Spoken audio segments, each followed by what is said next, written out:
L'independentisme d'unit no ho està. No ho està. És a dir, no, a veure, no vulguem enganyar la gent.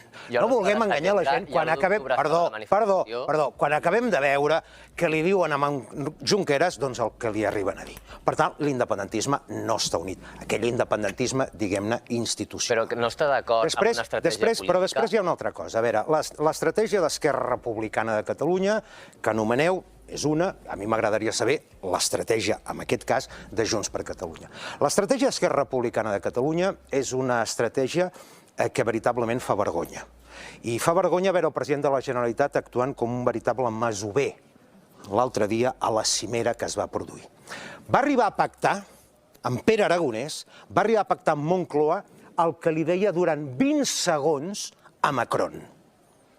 Si això és un president de Catalunya, realment anem per mal camí.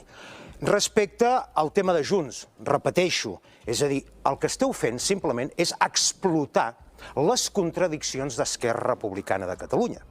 Perquè a mi m'agradaria que d'una vegada per totes es digués la punyetera veritat. I si un diu que va a fer la independència, que fundarà un estat català, ha d'explicar com diantre ho farà. I per fundar un estat català, o per fundar qualsevol altre estat, calen 3 coses que he repetit aquí 50.000 vegades. La primera, la presa de control del territori amb la imposició d'una nova legalitat. La segona, el factor financer assegurat per garantir el nou estat. I la tercera, les aliances internacionals. Perquè si no tens reconeixement internacional, no serveix per res.